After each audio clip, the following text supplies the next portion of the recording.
breaking news for your home. Wayday! Wayfair's big sale is almost here, and you can score the best deals in home. Like up to 80% off everything home. Yes, you heard that right. 80% off with free shipping on everything. Plus surprise flash deals all Wayday long. We're talking outdoor furniture and essentials, rugs, and more. All at Wayfair, and all up to 80% off during Wayday. Shop Wayfair's Wayday from April 25th through 27th. Wayfair, every style, every home.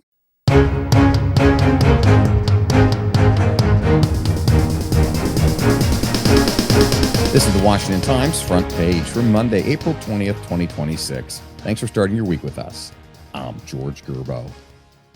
The U.S. attacked and seized an Iranian-flagged cargo ship it says tried to evade the naval blockade in the Strait of Hormuz. Von Cockayne reports President Trump said the ship, named the Tuska, was fired on after the U.S. Navy issued several warnings to stop. The incident is the first time U.S. forces have fired on and seized a vessel since the naval blockade began early last week. It happened at a sensitive time as the 2-week U.S.-Iranian ceasefire is set to expire on Wednesday. The strait's closure has driven up gas prices domestically and worldwide. The national average for a gallon of gas is now above $4, according to AAA. U.S. Energy Secretary Chris Wright acknowledged Sunday that prices may not dip below that threshold until next year. Virginia's redistricting battle remains a cliffhanger ahead of Tuesday's referendum. Susan Ferricchio reports polling and a tally of early and mail-in voting show a closely divided electorate when it comes to support for redrawing the state's congressional districts in favor of Democrats.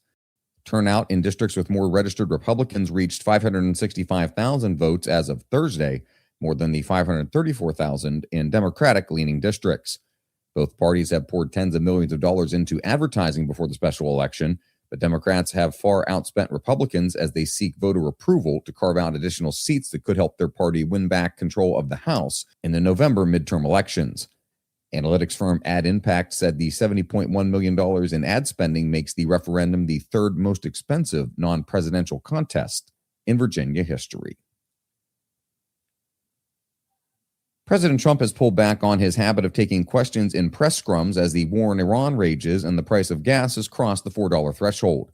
From April 1st to April 17th, the president has participated in 5 press gaggles, half as many as during the same period in March, according to an analysis of his schedule and media interactions by R. Jeff Murdoch.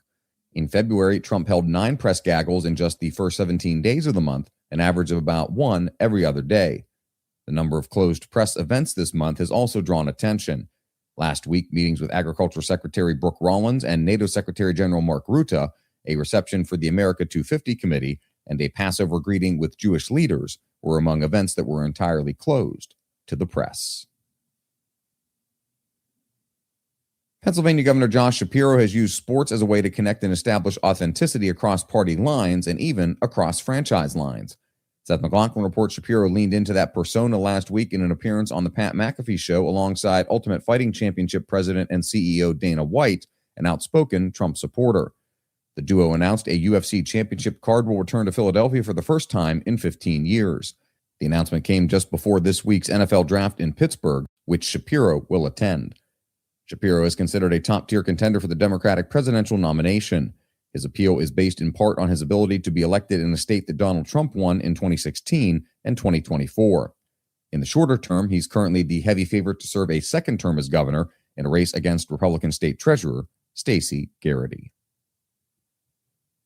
And finally, a new Space Force report says China is rapidly building up space warfare capabilities and will be conducting low-level warfare powered by advanced technology aimed at weakening the United States by 2040. Bill Gertz reports a major war with China or Russia isn't expected by that date, but the report said a long-term conflict in space and other warfighting domains will be underway by then. The report said Chinese military investments in space capabilities will support warfare and noted that 2040 is China's declared goal for achieving space power parity with the United States. Find all of today's front page stories at WashingtonTimes.com/front page or on the Washington Times app, and find us wherever you get your podcasts. You can also find us on social media at Wash Times for breaking news, sports, commentary, and more. For the Washington Times, I'm George Gerbo.